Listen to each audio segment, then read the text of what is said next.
بسم الله الرحمن الرحيم إن الحمد لله والصلاة والسلام على رسول الله السلام عليكم ورحمة الله وبركاته.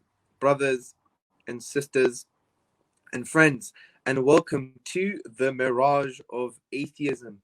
I pray to Allah subhanahu wa ta'ala that every single one of you are in good health, have high iman, and that you and your families and your friends are well, and that Allah subhanahu wa ta'ala is enveloping you in His boundless love and His boundless mercy.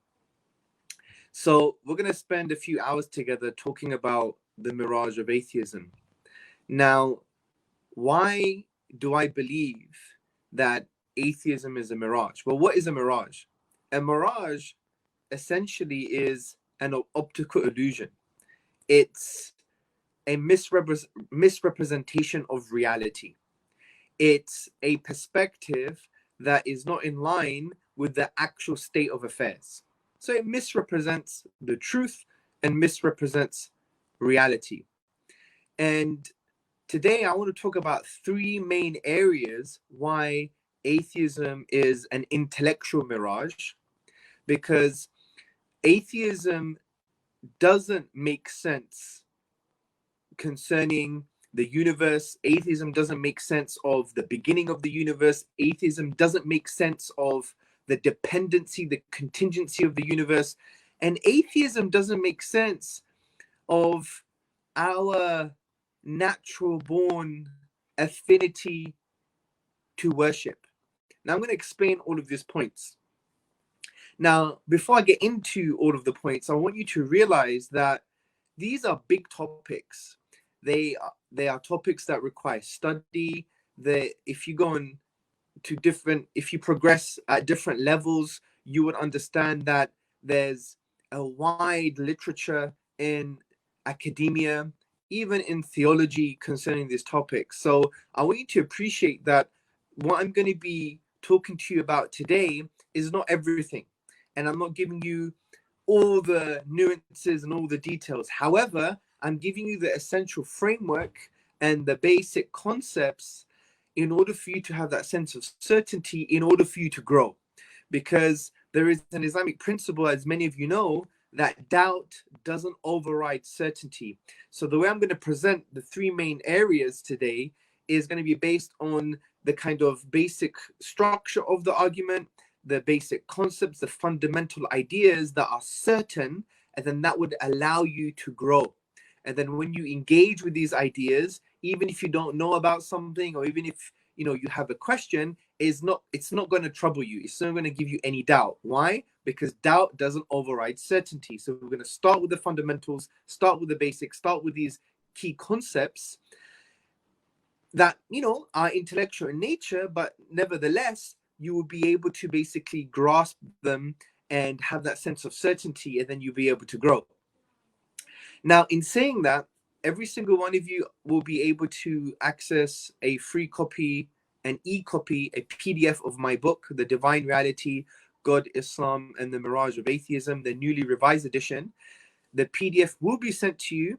The organizers are going to send you a link or a form. You just type in your details and you're going to receive the book for free. Now, that will be part of your journey to start fleshing out some of these ideas, to start studying further, to look into the references that the book refers to, some of the deeper concepts, some of the contentions and objections from the atheist and skeptic community that you could learn how to address. So this book could be the next stage, if you like, after this talk, in order for you to continue your intellectual and spiritual journey, inshallah. So with particular reference to the book, the arguments or the perspectives I'm going to be talking about today refer to certain chapters in the book. For example, I think it's chapter 4 or 5, when we're going to be talking about the Quranic argument for God's existence. Also, the chapter after that or before that is divine link, the argument from dependency. And we're going to be talking about chapter 15, which is the free slave, why God is worthy of worship. So some of the ideas I'm talking about today are going to come from these chapters, And for more information, for more nuances, for references, please go to these chapters. So why is atheism a mirage? Well, just to summarize what we said earlier on, atheism is a mirage because atheism doesn't make sense of the beginning of the universe. Atheism doesn't make sense because of the contingency, the dependency of the universe. And atheism doesn't make sense because of our natural born affinity to worship. And even if you don't believe in God, you're still worshiping something. And we're going to unpack the idea a little later on. So let's go to the first point. Atheism is a mirage because it doesn't make sense of the finitude, the beginning of the universe.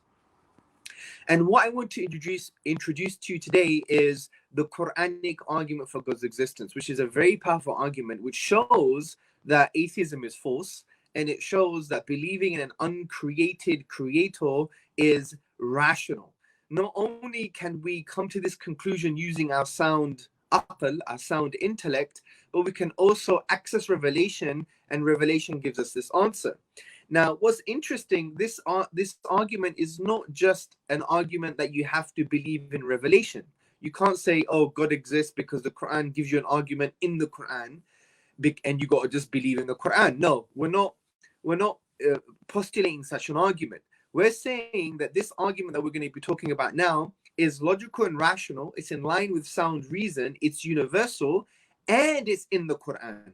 We're not saying you have to believe in the Quran in order to articulate this argument. Because sometimes when you give this argument to atheists or you discuss this with atheists, they're like, oh, you've taken it from the Quran. I have to believe in the Quran. No, you don't have to believe in the Quran. Just listen to the argument. But the reason I like to call it the Quranic argument for God's existence, because it is from the Quran. And as you know, the arguments from the Quran are the most powerful arguments. They're the ones that can really awaken the truth within ourselves. They are the arguments that are the most profound, the most powerful, and yet they're simple at the same time. So what is the Quranic argument for God's existence? Well, Allah subhanahu wa ta'ala says in the Quran in chapter 52 verse 35 to 36, did you come from nothing? Did you create yourself? Did you create the heavens and the earth? Indeed, you have no certainty. So let's unpack that. So Allah subhanahu wa ta'ala is talking about, first and foremost, the human being. Did you, the human being, and we know the human being is not eternal, it had a beginning. The human being had a beginning. I was born, you were born. We are finite in nature. So Allah is saying, did you, the human being, come from nothing? Did you create yourself? Did you create the heavens and the earth? Indeed, you have no certainty. So we could take the logic of this argument. There's an underlying logic behind this argument. So Allah is talking about the human being that is finite. It had a beginning. So you could apply this argument to anything that had a beginning. You could apply it to a bunch of keys.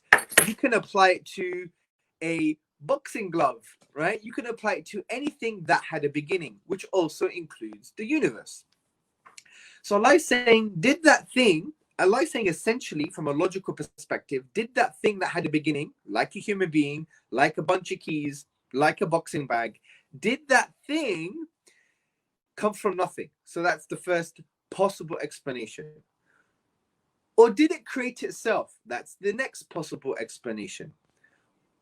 Or if you remember what Allah says, did you, the human being, create the heavens and the earth? So the logic behind the third option is, well, did this thing that came into existence, did this thing that had a beginning, did this thing that came into existence, did it create something else that came into existence? Because when Allah says, did you create the heavens and the earth, where you are a finite being that came into existence, did you create a finite thing like the universe that came into existence? So the logic behind that is, what was the thing that did the thing that began to exist create something that also began to exist? And then Allah says, indeed, you have no certainty. Now, obviously, this is almost like a rhetorical ploy to make us understand that, the belief in an uncreated creator is in line with our fitrah, in line with our natural disposition. It's in line with our sound intellect, and it is the truth. So let me just summarize this. The underlying logic behind chapter 52, verse 35 to 36 is, did that thing that came into existence come from nothing? Number one. Did it create itself? Number 2. Did it create something else that was created? Number 3. Or was there an uncreated creator? So these are the 4 options, the 4 logical possibilities.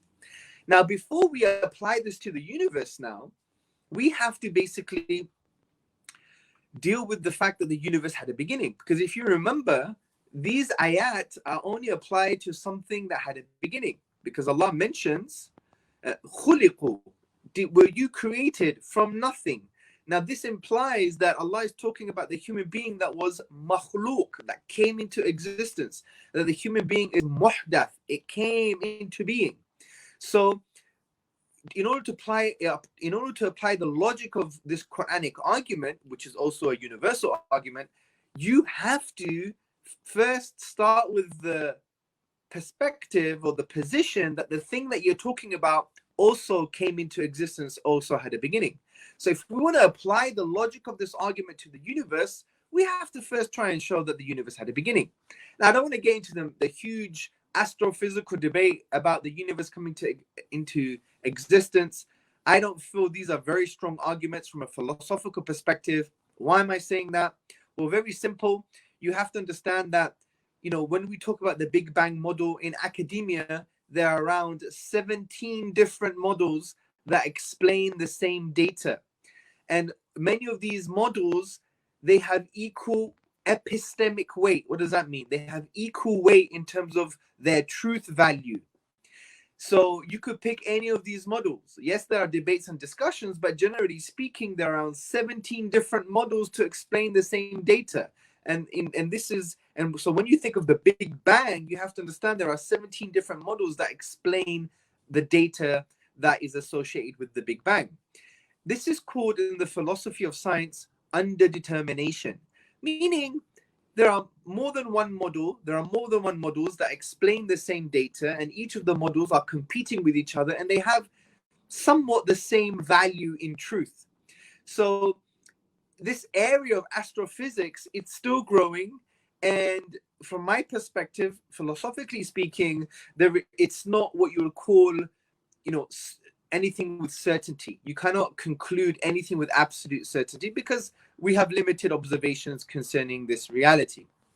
Even Professor Krauss, the physicist and the author of A Universe from Nothing, in his very book, he says these are speculative type of conclusions. We can't say anything with certainty because we don't have enough empirical evidence. Even and that's quite honest of him because scientists they have limitations, and usually the limitations are that they can't observe everything. They have limited observations. As Elliot Sober, the philosopher of science, and he's also an atheist, he says that scientists are restricted at any moment to the observations they have at hand.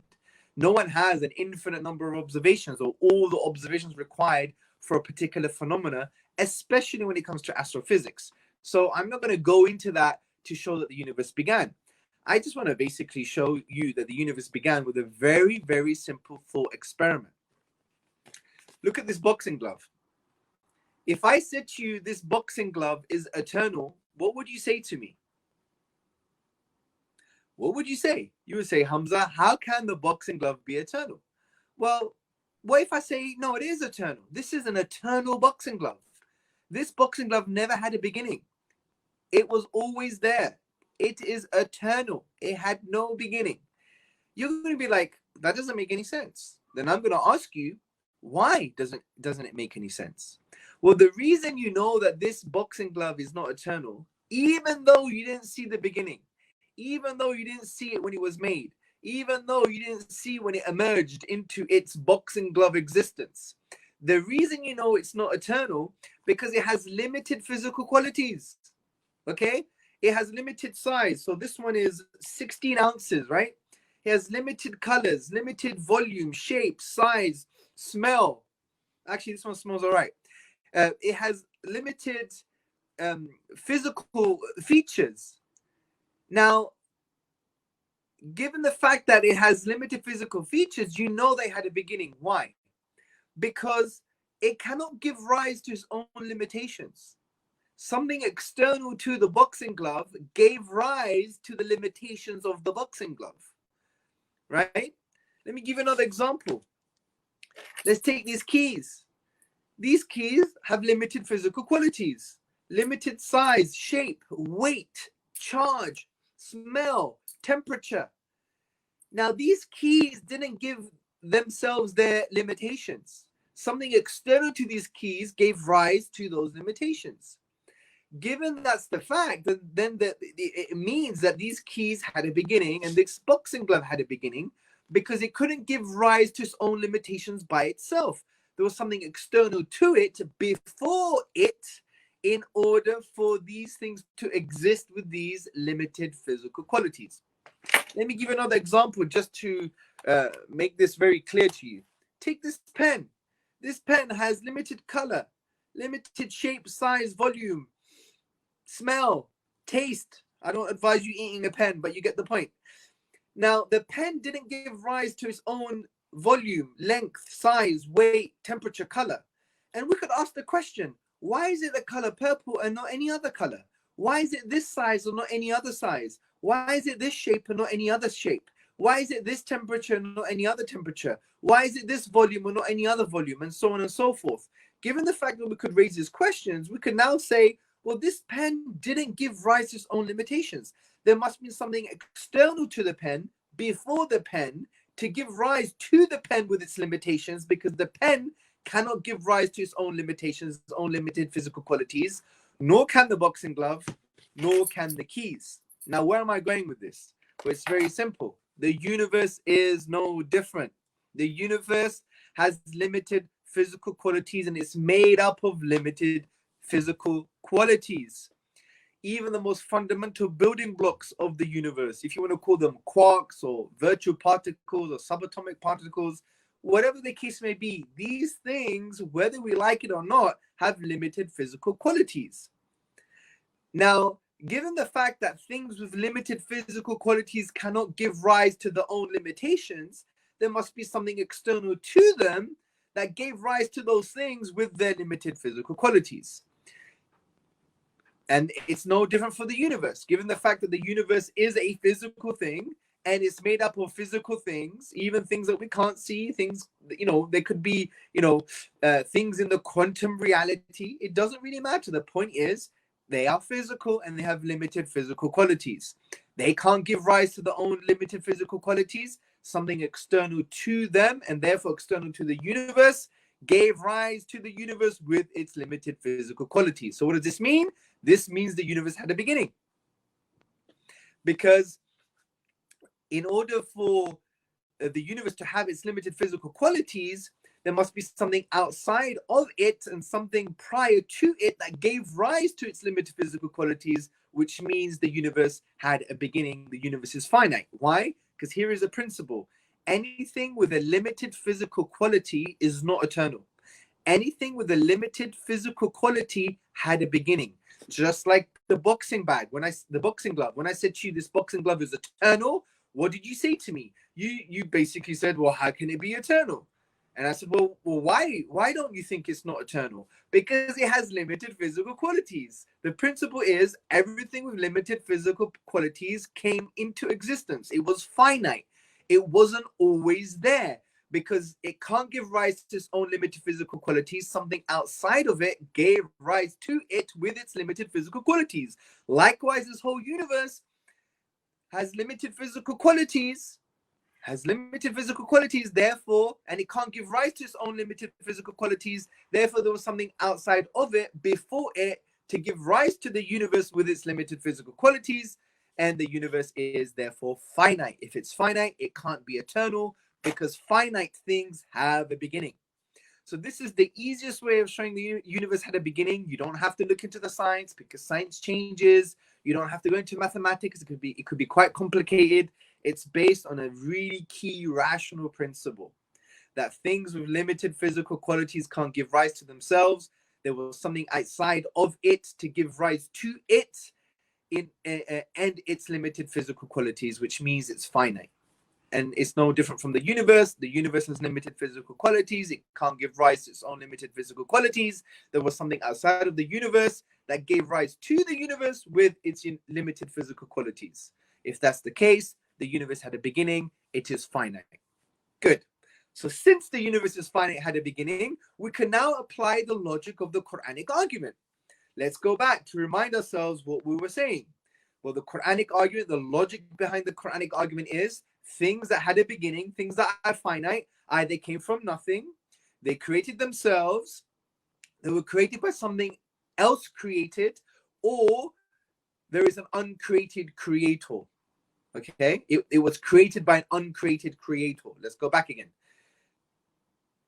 The Quran is saying that things that are finite, obviously the Quranic verses speak specifically about the human being, but since the human being is finite, it's khuliqu, it came into existence, it's makhluk, it's muhdath. You could apply this to anything that had a beginning, anything that is finite. So the Quran is saying, did that finite thing come from nothing? Did it create itself? Was it created by something else created? Or was it created by an uncreated creator? So let's logically and rationally work our way through these. So number one, could the universe come from nothing? Well, this is absolutely absurd because from nothing, nothing comes. But before we get a little bit more into this, we have to really understand, what do we mean by nothing? Now, what we mean by nothing in this context is basically the absence of anything, no prior causal conditions, no prior causal activity, no potential, the absence of anything, the absence of anything.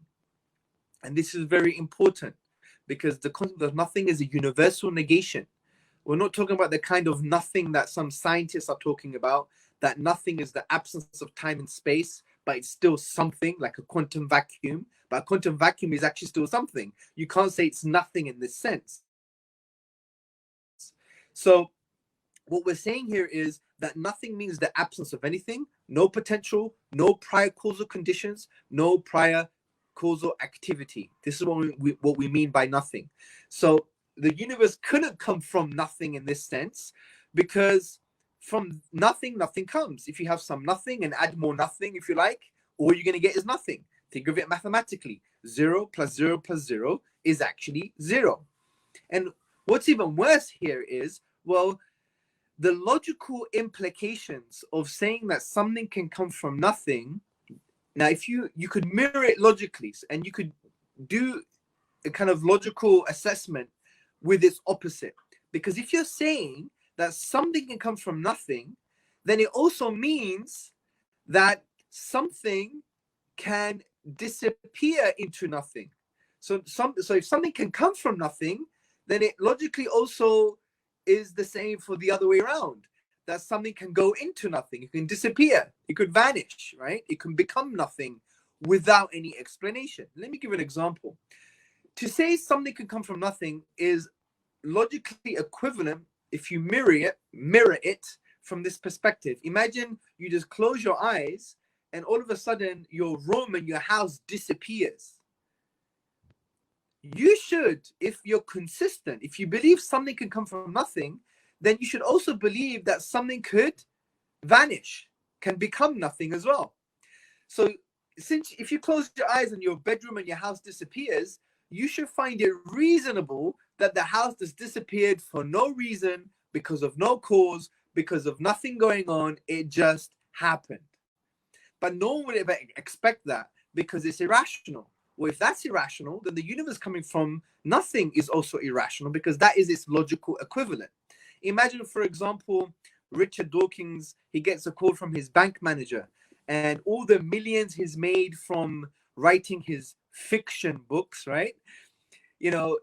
His bank manager says, Professor Dawkins, your millions of pounds that you made from writing your fiction books have now just vanished into nothing. Would Richard Dawkins accept such an explanation? Of course not. But if he believes the universe came from nothing, he should accept such an explanation, because that is the logical equivalent. And this is why it is absurd to say the universe came from nothing. So some argue, well, what about the quantum vacuum? some scientists say that you have virtual particles coming from the quantum vacuum, and therefore that means something can come from nothing.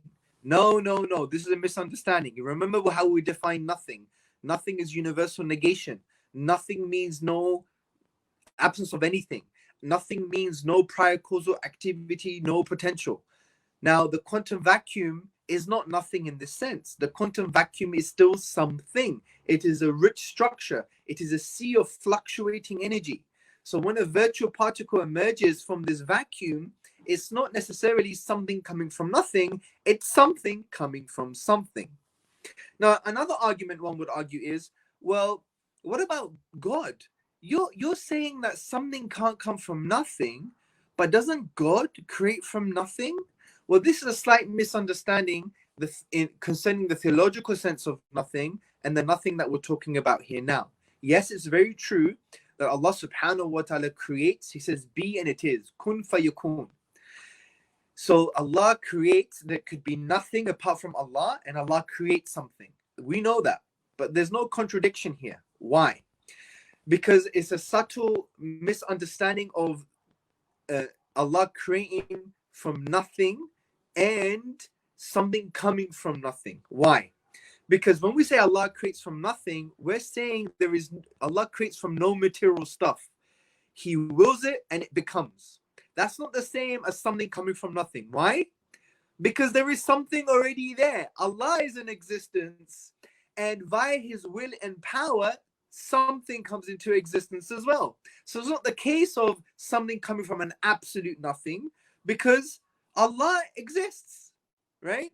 And the prior causal conditions or the prior causal activity is Allah's irada and His qudra, His power and His will. So Allah's power and will are the prior causal conditions to bring the universe into existence. So it's not the case of, oh, you're saying that something can't come from nothing. What about God? Doesn't He create from nothing? It's a disanalogy. You can't compare. Why? Because when we say Allah creates from nothing in a theological sense, we're not saying there is nothing at all and even Allah doesn't exist. Na'udhu billah. We're saying that Allah creates from no material stuff. But that doesn't mean there is no prior causal condition, because the prior causal condition is Allah's will and power.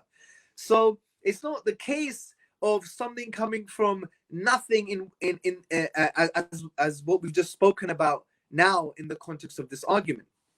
So when an atheist says, there's a contradiction here, you guys are saying something can't come from nothing, but God creates from nothing. But there is a subtle difference here. The nothing that we talk about in a theological sense means that God creates from no material stuff. It's just His will and power. That's not the same as saying something can come from nothing, because Allah is not nothing. Na'udhu billah. Allah exists, and there is something there prior to the universe, which is Allah's will and power. And Allah's will and power brings the universe into existence. So hopefully you've understood this point. And this is further clarified in my book in the relevant chapter as well.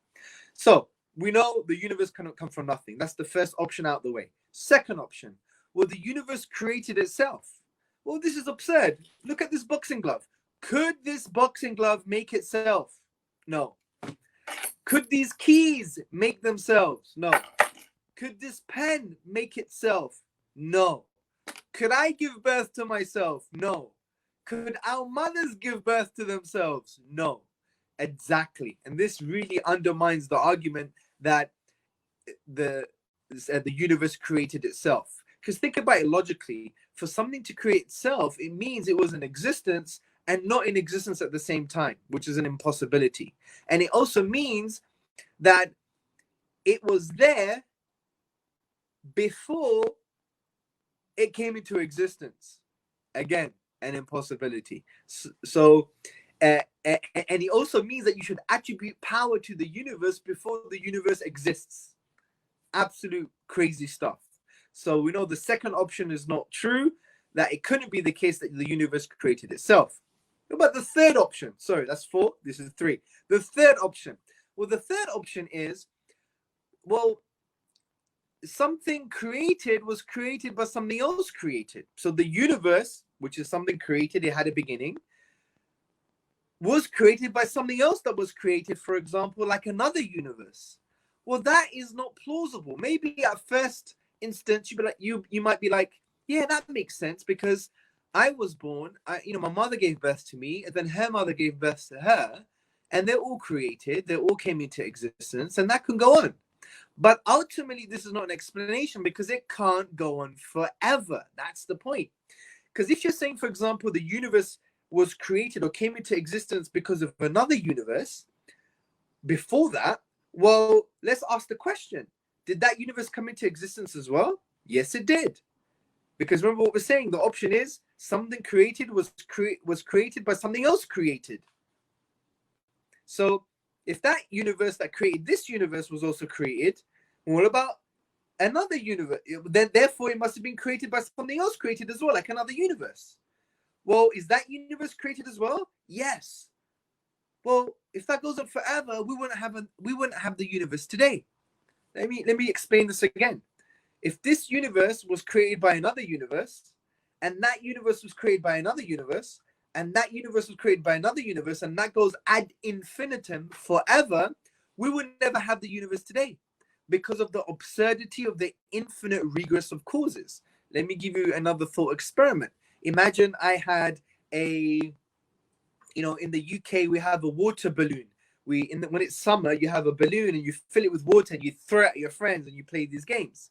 And imagine I wanted to throw a water balloon at you. But before I throw the water balloon at you, I have to get the causal power. In other words, the permission from my friend behind me in order for me to throw the water balloon.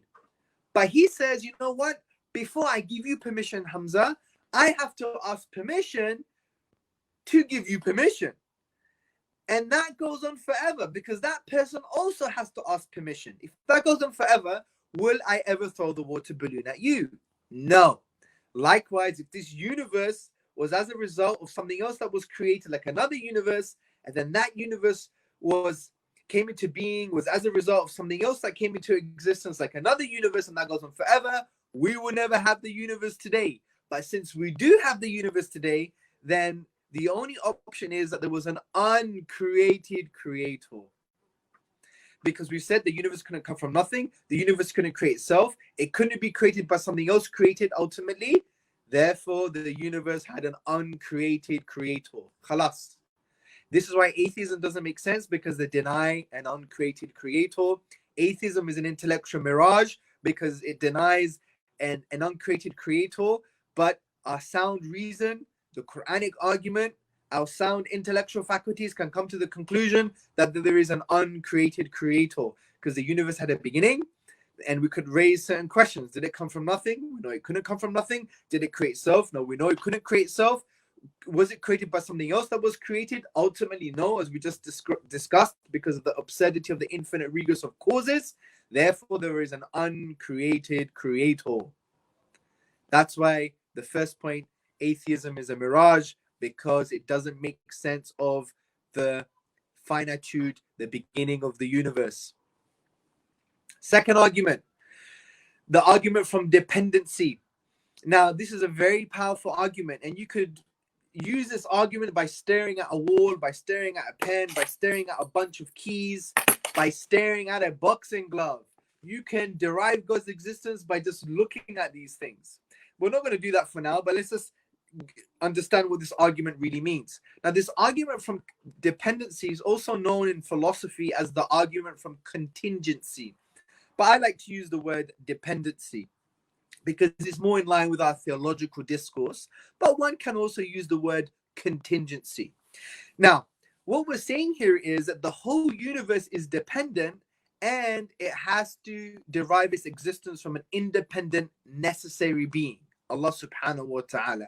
Because in our classical tradition, in the books of Aqidah, Allah is also described as wajib al-wujud, the necessary existing thing. Because anything other than Allah is mumkin al-wujud, is potentially existing from that point of view, because it could have not existed. Yeah.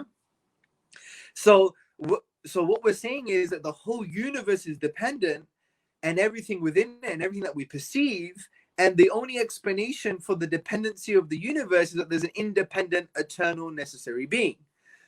But in order for us to really unpack this and understand this properly, we have to understand, what do we mean by dependency in the context of this argument?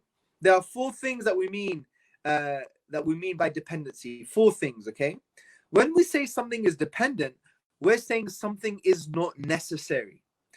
Now, what does necessary mean in the language of philosophy, even in the language of theology?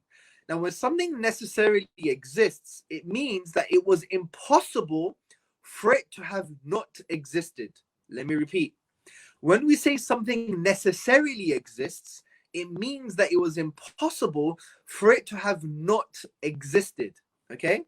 Now, when we're saying something is dependent, we're saying that it was possible for it to have not existed. Let me give an example. Imagine I go from upstairs to downstairs in my house. I go to the kitchen, I open the fridge freezer, and I see a pen on top of an egg box. Now, do I close the fridge and say, you know, the pen sitting on top of the egg box necessarily exists? No. I actually question why is the pen on top of the egg box? Because I know that the pen has an explanation. There is an explanation external to the pen, an explanation external to the pen that provides a reason for why the pen is on top of the egg box. There's nothing necessary about the existence of the pen on top of the egg box, okay? Because it could have not existed. The pen could have been in the egg box. The pen could have been on top of the fridge. The pen could have not been there at all. There is nothing necessary about the existence of the pen on top of the egg box. Now, by virtue of the pen in the fridge on top of the egg box, I want an explanation. And the reason I want an explanation, because I know it doesn't necessarily exist on top of the egg box. And I know that the pen didn't have to be there. It was possible for it to have not exist in the way that it does in my fridge. Okay? So this is very important to understand. This is what we mean by dependent. When we mean something is dependent, we mean that it is not necessary, which means that it was possible for it to have not existed. It was possible for it to have not existed in the way that it does, right? It could have not existed at all, or it could have existed in another way. This is what we mean by something being dependent. That's the first meaning. The second meaning when we're saying something is dependent is that the fundamental building blocks of that particular thing could have been arranged in a different way. Let me give an example. Imagine you're driving your car and you're passing a roundabout. And on the roundabout, there is this grassy area and there is an arrangement of flowers, okay? And the arrangement of flowers basically says, I love you, okay?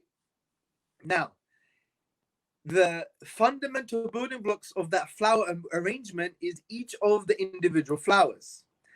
Now, the fundamental building blocks of that flower arrangement that says, I love you, could have been arranged in a different way. There's nothing necessary about that arrangement.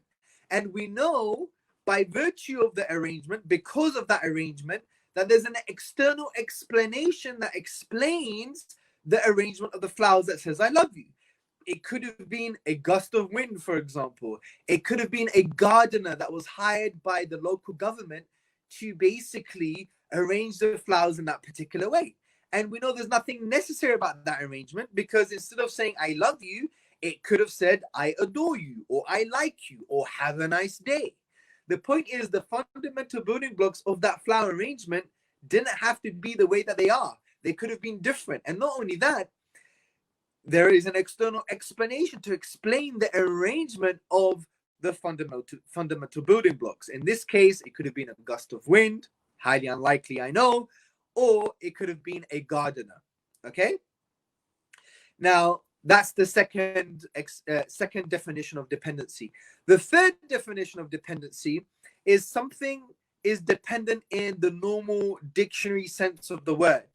I am dependent on food in order to exist. I'm not self-subsisting, okay? I don't exist, independently, and I don't have any needs. I am needy. I am dependent. I don't self-subsist. I need things external to me, like oxygen and food, in order to survive. So that's the third definition. The fourth definition is something I'd said earlier in the first argument, so it's very good we covered it, which is dependent things have limited physical qualities. Like this pen. This pen has limited physical qualities. It has a certain color, size, temperature, volume, etc., etc. So, and we could raise the question, why is it this color and not another color? Why is it this length and not another length? Why is it this wide and not another width? Why is it this weight and not another weight? Why is it this temperature and not another temperature? Why is it this volume and not another volume? Why is it this density and not another density? The point here is, the reason we could raise these questions is because they could have been otherwise. And it gives rise to the fact that, well, did this pen give rise to its own limitations? Of course not. There must be something external to the pen that gave rise to the pen with its limited physical qualities. So dependent things have limited physical qualities, meaning there is an external explanation, an external reason outside of the thing that gave rise to the thing's limited physical qualities. Okay, so those are the four meanings of dependency. Now let's apply this to the universe and everything that we perceive. Number one, is the universe not necessary? Of course it is. There's nothing necessary about the universe. We can't say it was impossible for the universe to have not existed. Even physicists say that the universe could have been a different type of universe with a different type of physical structure and maybe physical laws. There's nothing necessary about the universe. In actual fact, the universe didn't have to exist at all. There's nothing in science that tells us that this universe that we live in is necessarily existing from the point of view that it was impossible for it to have not existed. Okay, so we know that the universe, everything that we exist, could have been a different universe, and it could have not existed at all.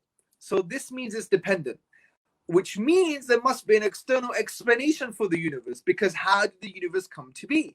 Just like what we said about the fridge and the pen on top of the egg box, we said, well, there is an external explanation for the pen being on top of the egg box, right? There's nothing necessary about the pen existing on top of the egg box. Therefore, there is an external explanation to explain the pen on top of the egg box. Likewise, there's nothing necessary about the universe. It could have not existed. Therefore, there is an external explanation for the universe. The second definition is that the arrangement of the fundamental building blocks. Well, we know that the fundamental building blocks of the universe are arranged in a particular way. They could have been arranged in a totally different way. And therefore, there needs to be an external explanation to explain why it's one arrangement over another possible arrangement. Okay, just like with the flowers in the roundabout, it said, I love you, the fundamental building blocks being the individual flowers. They could have been arranged in a different way that said, I hate you, or I like you, or have a nice day.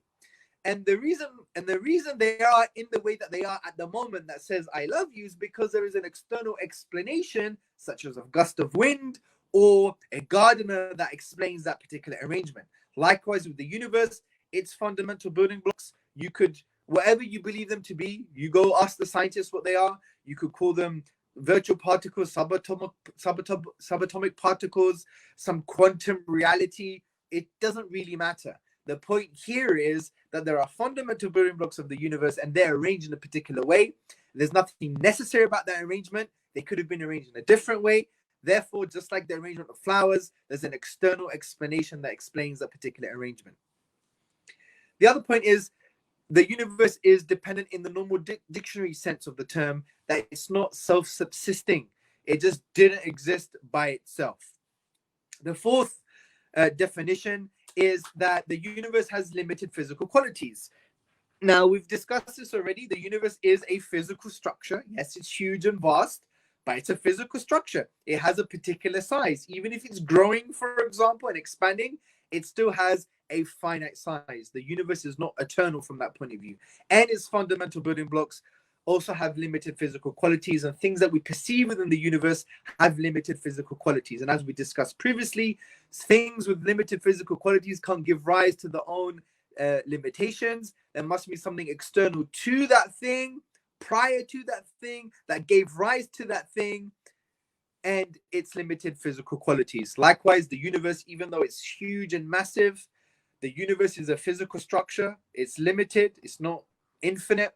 And we also know that the fundamental building blocks that make up the universe and also the things within the universe have limited physical qualities. Therefore, the sum of all of that has something external to it that explains it and how it has these limited physical qualities. Because if you remember, things with limited physical qualities can't give rise to their own limited physical qualities. So what we've shown so far now is the universe is dependent. It's not necessarily existing, and therefore it can't be eternal. Right, so where do we go from here? So since the universe is dependent, there are three possible explanations. Number one, the universe is independent and therefore eternal. Number two, the universe and everything that we perceive is dependent on something else dependent. And number three, the universe and everything that we perceive is dependent on something independent, necessary, and it exists eternally. It's eternally existing. So let me repeat. There are three possible explanations, rational possible explanations, given what we've discussed so far. Number one, the universe is independent and therefore eternal. So the universe and everything we perceive is independent and therefore eternal. Number two, the universe and everything we perceive is dependent on something else that is dependent. And number three, the universe and everything that we perceive is dependent on something independent, necessary, and eternal. So let's work our way through these perspectives. Number one, the universe is independent and therefore eternal. I'm sorry, this is not a good argument. It's a bit of a cop-out. I do apologize, because we've just discussed at length why the universe is dependent. If it's dependent, it can't be independent. Because what does independent really mean? It means that thing necessarily exists. It means that there's nothing external to it that explains it. And it also means that it was impossible for it to have not existed. But given that we spent some time showing the dependent nature of the universe, this is not a very good argument. So let's go to the second option. The universe and everything that we perceive is dependent on something else dependent. Again, this can't be the case because it's not providing any explanation. All you're saying is the thing that requires an explanation is explained by something that requires an explanation. Because remember, dependent things have something external to them that explain the limited physical qualities, the fundamental building blocks being arranged in a particular way, etc., etc. So when you're saying this dependent thing, the universe and everything that we perceive is also dependent on something else dependent, then you're basically saying something that requires an explanation is explained by something that requires an explanation, which is not an explanation at all. Also, remember what we said in the first argument, the Quranic argument for God's existence, the infinite regress of causes. We know that it is absurd, irrational to have an infinite regress of causes. Likewise, if this universe and everything that we perceive derives its existence is dependent on something else that is dependent, and that thing that's dependent also dependent on something else dependent, and that goes on forever, we will never have the universe today. So this option again is false. So what's the third option? The universe and everything we perceive is dependent on something independent, necessary, and eternal.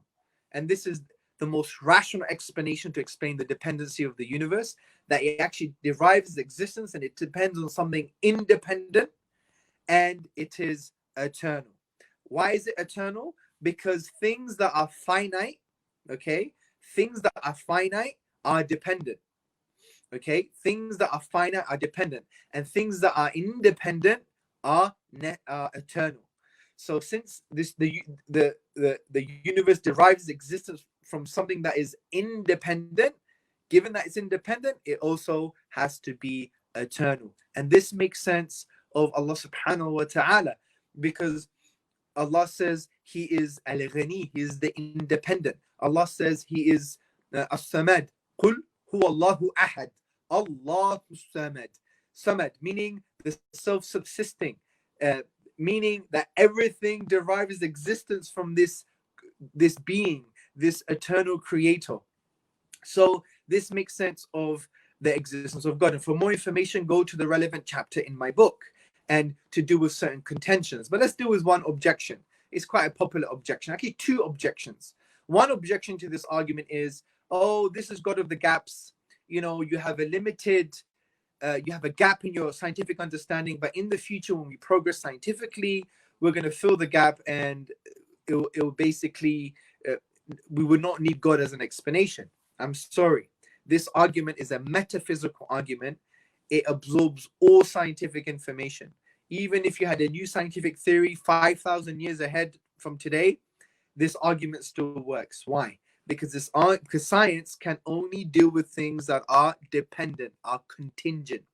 Science cannot deal with things that are necessarily existing, because as the philosopher of science, Elliot Sober, says that scientists are restricted to the observations they have at hand, direct and indirect observations. The minute you can observe it is the minute you know it's a dependent thing, because you cannot observe something that is independent, something that is necessarily existing, something that is eternal. You can't observe that. You only observe contingency. You observe things with limited physical qualities, and that's the nature of observations. So given the fact that science can only give us theories or give us conclusions that are dependent in nature, then science cannot deal with this argument at all, because this argument transcends science. For example, you know, science can say that you have an infinite number of universes, and these infinite number of universes explain this universe, for example. No, it doesn't. All you explain is dependency with more dependency, because all of these individual universes are still dependent, right? They're not necessarily existing. They're not independent and eternal from that point of view. So what we have to understand is that the science objection is not really an objection, because anything that science can give us can only refer to dependent things. So when you engage in a scientific theory or you try to derive a scientific conclusion, you can only refer to dependent things. That's the nature of science. This is the scope of his methodology. This is the philosophy of science.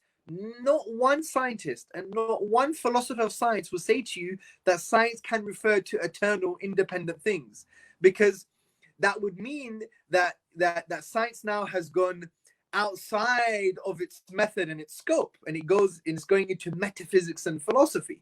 Generally speaking, science can't do that. Science is restricted to the observations that it has at hand, direct and indirect observations, and the things that we can observe directly or indirectly are dependent. So all science can do is give you a dependent solution to this argument.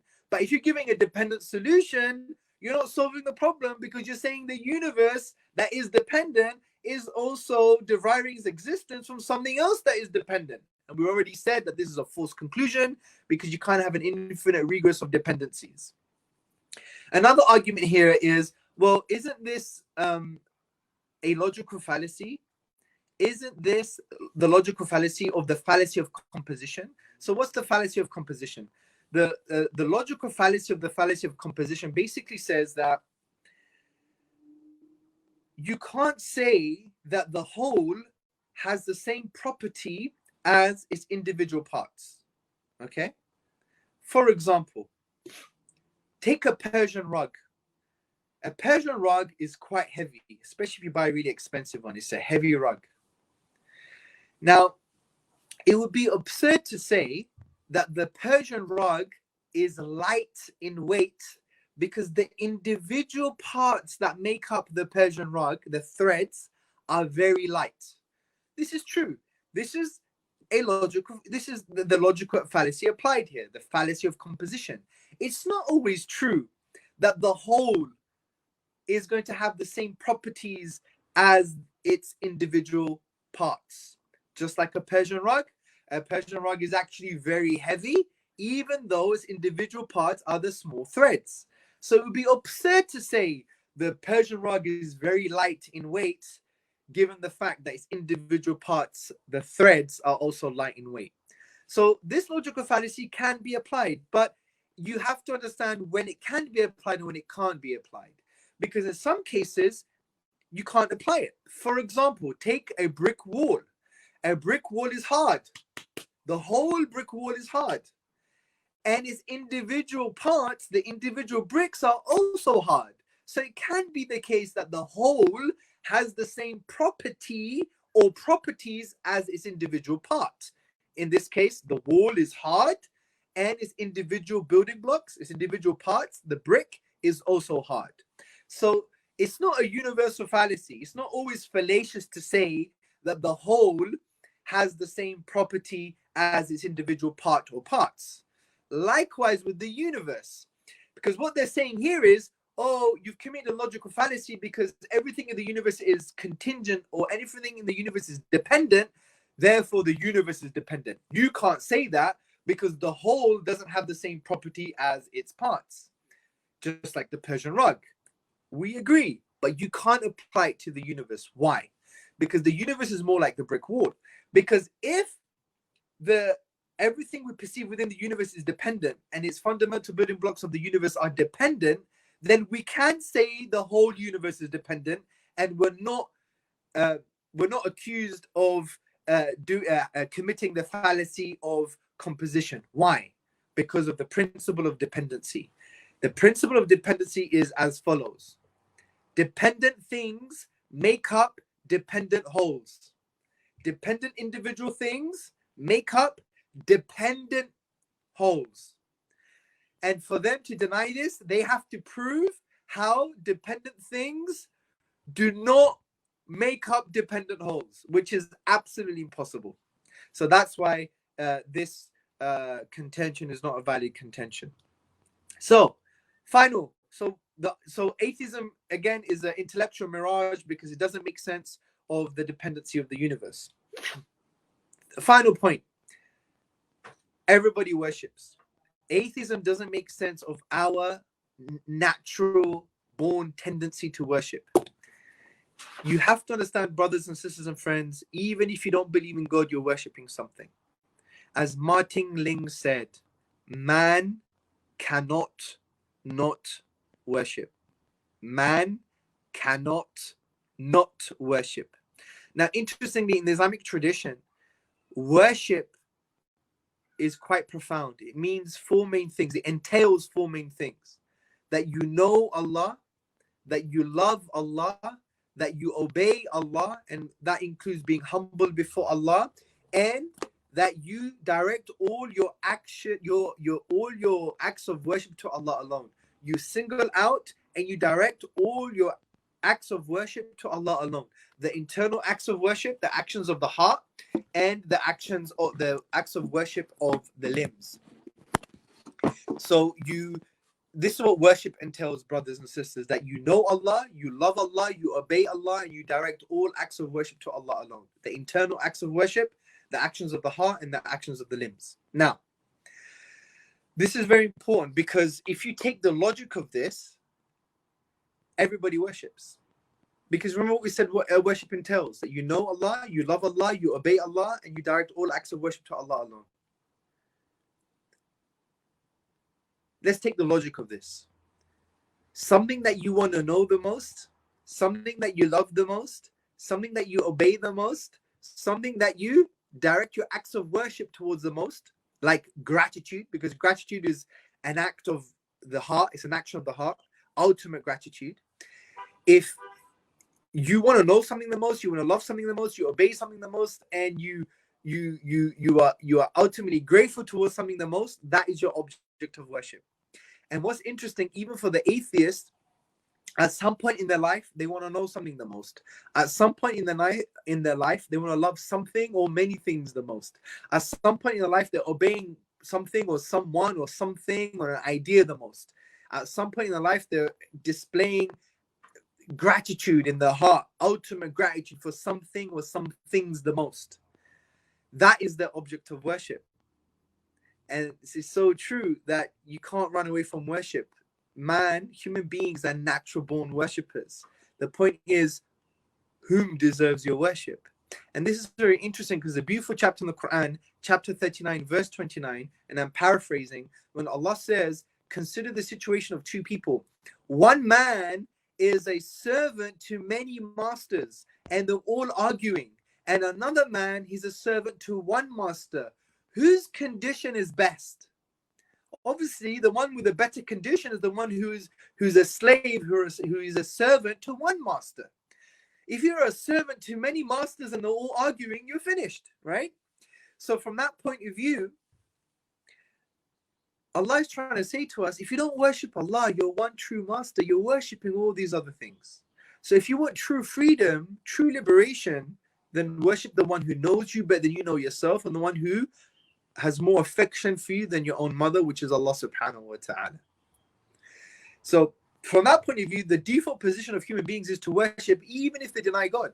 And that's why atheism doesn't make sense of this natural born tendency to worship, because they end up worshipping something that is not worthy of worship. So the question now is, well, why is Allah worthy of worship? This is one of my favorite topics. I have a free essay on my website called 7 Reasons Why Allah is Worthy of Worship. I think that's the title. Check it out on hamzatzortzis.com. There's a chapter in my book on this. There's a lecture on my YouTube channel on this. And it's about why Allah is worthy of worship. I'm just going to give you 2 main reasons. The reason we should worship Allah, not other things, is because number one, Allah is worthy of worship by virtue of who He is, because of who He is. Now, let me explain this. Brothers and sisters, you know, we praise things and people because of their attributes. For example, we will praise poets, like the famous poet Iqbal, when he said, this one prostration, this one sajda that you find so difficult frees you from 1,000 sajdas. We may praise him for his eloquence, or for his rhetoric, or for his poetic skill. Likewise, we may praise soccer players, Ronaldo or Messi, for their soccer attributes and abilities, athletic attributes. We may praise Khabib for being a great wrestler. You know, by the way, his father passed away yesterday or a few days ago. May Allah subhanahu wa ta'ala make it easy on him and grant his father Jannah Firdaus and forgive his sins and make it easy for all the family. Ameen. So we may praise Khabib because of his wrestling attributes and skills. But the interesting thing here is, brothers and sisters, their attributes, they may be great, but they're not perfect because they're human. And they're not maximally perfect. They're not to the highest degree possible. And they have some limitations and flaws. But yet we praise the poet by virtue of their poetic skills and attributes. We praise the soccer player by virtue of the athletic abilities and soccer attributes and skills. And we praise the MMA wrestler by virtue of his skills, even though their skills and attributes are limited and flawed in some way. No one's perfect, and they have deficiencies and flaws. We praise them. We say bravo. We give a standing ovation. Our heart is compelled to praise them because of who they are.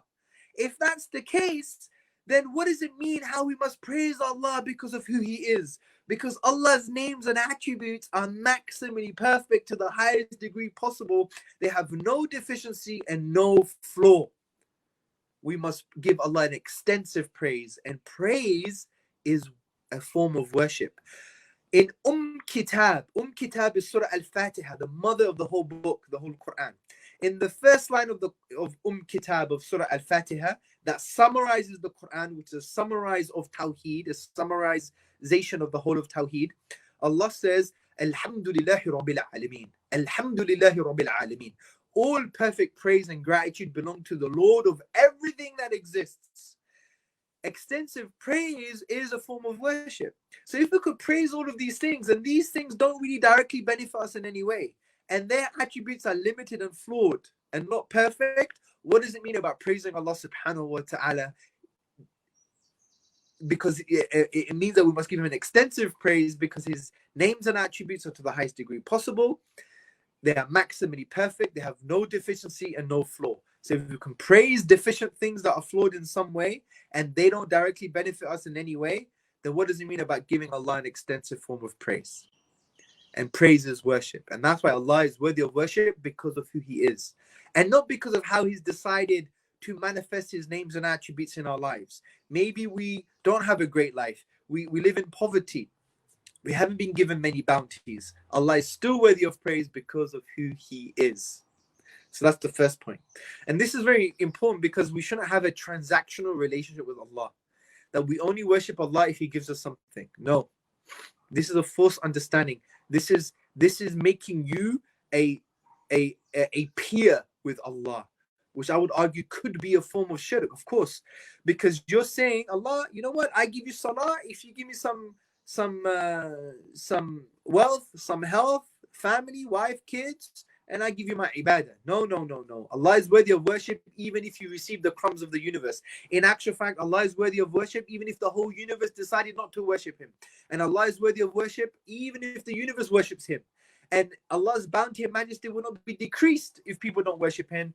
And Allah's bounty and majesty will not be increased if people start to worship Him. Such is Allah subhanahu wa ta'ala.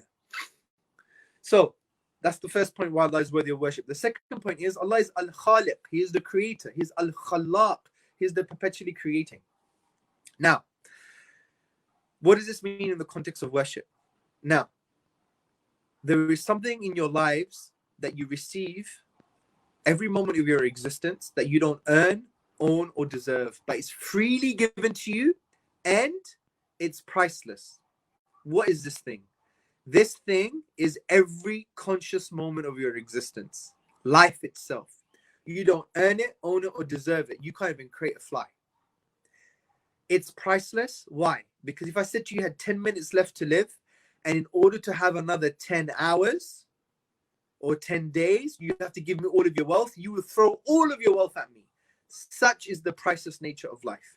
So we receive something that is priceless, that we don't earn, own, or deserve at every moment, which is life itself. How should it make us feel? It should make us feel grateful. And gratitude is a key to worship. And we must be grateful to Allah. We shouldn't be like those people who receive a free, priceless gift every day, and we start thanking the gift and not the one who gave it to us. We must be grateful, ultimately grateful to Allah subhanahu wa ta'ala. Alhamdulillah Rabbil Alameen. So this is why Allah is also worthy of worship. So because He's worthy of extensive praise by virtue of who He is, and because He's worthy of ultimate gratitude because of what we just discussed. There's many, many other reasons. We don't have time for that. Go to chapter 15 in the book when you get it. Go onto my website, hamzatzortzis.com. There is a lecture on this topic and an essay on this topic as well. So to summarize, 3 main reasons why atheism is an intellectual mirage. It misrepresents reality. It's an intellectual optical illusion. Number 1, atheism doesn't make sense of the beginning of the universe. The atheist position on this doesn't make sense. We know there must have been an uncreated creator. Atheism doesn't make sense because of the dependency of the universe. We know there must have been an independent, necessary, eternal being that gave rise to the universe. And atheism doesn't make sense based on the fact of our natural born tendency to worship, because everyone is in a state of worship, as we said. And the one who's worthy of worship is Allah subhanahu wa ta'ala, and we must worship Him. And even if they don't believe in God, they still worship something, because what does worship entail? Something that you want to know the most, love the most, obey the most, or refer to the most, and something that you express acts of worship to the most, such as ultimate gratitude. People who believe in God or not have an object of worship, but the question is, whom is worthy of worship? And we said Allah is worthy of worship based on those 2 small points that we made, and you could do your further research based on the references that I've given you. So before we end, I just want to answer 2 main points. There are certain issues that come up concerning the atheist-theist dialogue. Number 1, if God is so merciful, why is there so much evil and suffering in the universe? Well, this is a really, really false argument. I've written about this in my book. It's also on my website for free, hamzatzortzis.com. And there's other people who have written about this as well. Please check other people's work as well. Now, for me, this is a baseless argument. It's very emotional. It's not intellectual. They're saying, if God is loving or merciful or good, why is there so much evil and suffering in the world? And since there is so much evil and suffering in the world, then God can't be good. Now, the reason they say this is because if God is good, loving, and powerful, then he should want the evil to stop, and he should have the ability to stop it. But since evil exists, either he doesn't have the ability to stop it, or he doesn't, or he's evil, he wants it to continue. This is a false argument because it's based on two false assumptions. Now, obviously, I'm summarizing this. You have to go to the references I've given you, but the summary of the response is as follows. There are two false assumptions. The first false assumption is that it assumes that Allah, that God, is only good, only loving, and powerful. This is false. Allah is also Al-Hakim, Al-Alim. He is the wise. He is the knowing. He has the totality of the wisdom and knowledge. Allah has the picture. We just have a pixel. We just have a pixel. So if Allah is all-knowing and all-wise, then it solves the problem. Because evil and suffering in the world exists based on a divine wisdom and a divine knowledge. Even if we can't understand that divine wisdom and knowledge, the point is it doesn't mean it's not there. So the atheists, they misrepresent who God is in the Islamic tradition. They're saying God is good and powerful and loving, and that's it. Well, if that was just the case, they may have an argument. But it's not just the case, because Allah is also Al-Alim, Al-Hakim, the knowing and the wise. Given the fact that he's knowing and the wise, therefore, there is a wisdom and a reason and knowledge for why these things occur. So it breaks down the argument logically. Second point, that the second false assumption of the argument is that Allah hasn't given us any good reasons why there's evil and suffering in the first place. But Allah has. If you look at the Quran and Sunnah, there are so many reasons. Number one, life is a test, right? We're here to worship Allah subhanahu wa ta'ala, which also includes we're here to be tested, and so on and so forth. So they have two false assumptions concerning the problem of evil and suffering. Number one, they misrepresent who God is. They think he's just good and powerful and loving, which is not true. He's also the wise and the knowing, which solves this problem. And also, they assume that Allah hasn't given us any good reason why there's evil and suffering in the first place, but he has. Primarily, we have a purpose in life, is to worship Allah, and that includes that we're going to be tested. And that summarizes a response to that false argument. Another argument they have is, we have science. Science now denies God. No, this is not true. Anyone who actually studies science, someone who studies the philosophy of science, you would know that the question of God is not even really a scientific question. What science can do is at best keep silent on the topic, or maybe provide certain evidences that you can use a philosophical argument to use some of those evidences, develop a philosophical argument to either talk about God's existence or try and suggest that he doesn't exist. But science cannot deny God's existence in of itself. Yes, you can use scientific data to form a philosophical argument, but that won't be scientific anymore. But the point is, science in of itself cannot deal with the question of God. Why? As we said before, Professor Elliot Sober, an atheist, a philosopher of science, he basically said that at any point in time, scientists are restricted to the observations they have at hand. Science deals with direct or indirect observations. God is not observed. God is outside of the universe. That's the classical understanding of the divine. Creation is distinct and disjoined from the universe. Allah is transcendent. Laysa kamithlihi shay. There is nothing like Allah subhanahu wa ta'ala. So the scientific method can't be applied to the God question directly from that point of view. Also, you have to understand that generally speaking, scientific conclusions have to adopt something called methodological naturalism. Methodological naturalism is that for any scientific conclusion to be scientific, you can't refer to divine power or divine creativity or God's power or God's existence. This doesn't mean they reject God. They're just saying for a conclusion to be scientific, it can't refer to the God stuff, right? God can't refer to God in any way. This is very different from saying that God doesn't exist. That would be philosophical naturalism, which is different from methodological naturalism. Philosophical naturalism basically says that God doesn't exist, there is no divine, there is no supernatural, and everything can be explained via physical processes. All phenomena can be explained via physical processes. That's very different from methodological naturalism, which just basically says, in order for something to be scientific, you can't refer to God. but that doesn't deny God.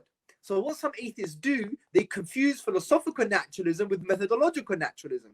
Now, just because scientific conclusions don't usually refer to God, they now think, therefore God doesn't exist. No, that's not true, because that's only if you adopt philosophical naturalism. But methodological naturalism just basically says, for something to be scientific, you can't refer to God's existence, but it doesn't mean he doesn't exist. As you know, a famous biology, Scott E. Todd, I believe, he said that, you know, just because a scientist is committed to methodological naturalism, meaning that scientific conclusions can't refer to God, it doesn't mean they can't believe in God for other reasons, like philosophical or theological reasons. So they conflate methodological naturalism with philosophical naturalism. For more information on this, there's a chapter in my book called, I think it's called Does Science Deny God? But it's about deconstructing the false atheist assumptions concerning the argument that science denies God. So please read that chapter as well. So we're done. We are done with 5 minutes and 40 seconds remaining for the end of the lecture. So we're going to open now to Q&A, inshallah. Concerning the argument that science denies God. So please read that chapter as well. Jazakallah khairan, Brother Hamza, for that enlightening talk. I'm sure we all benefited immensely from it. And now, before we move on to the question and answer session, I would just like to remind the viewers that to receive your free version of the book authored by Brother Hamza, please fill up the Google form that we'll be sharing in the comment section right now, and you'll be receiving that, inshallah. All right. So with that, inshallah, I think we can move on to the question and answer session.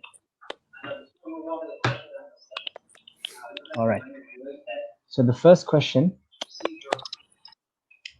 is, how do we answer atheist academics like Dr. Edward Tabash, who posed the question that if God exists and is all-wise in the Islamic paradigm, why did God not choose a better or easier form of connecting to the creations compared to a revelation that was in a language only to a specific group of people, the Arabs, that it was revealed in Arabic? So Yes. only they could understand it. Yeah, I think this is an interesting question, but I don't think it's a very powerful objection. The reason I'm saying that is because the message of Islam can be translated in any language. The basic message of Islam, that God exists and he's worthy of worship. He is the Lord of everything that exists. He has names and attributes that are perfect, that have no deficiency and flaw, and that he is the only deity worthy of worship. And the Prophet Muhammad sallallahu alaihi wasallam is the final prophet, and he showed us how to worship Allah. Simple. That could be explained in any language: sign language, Morse code, Japanese, Chinese, Cantonese, Mandarin, Turkish, Greek, Aboriginal languages, any language. So it's a bit of a false question. It's like saying, it's assuming that the only way we can access the essence of the Islamic tradition is through Arabic. That's not true at all. And in actual fact, reality is going against him, because what does reality say? People who are non-Arabs, who don't know Arabic, are becoming Muslim all the time. So that would be a very easy, quick answer to Mr. Tabash. Jazakallah khairan for that answer. The next question is, what books can you recommend for a beginner student in this field in addition to your book?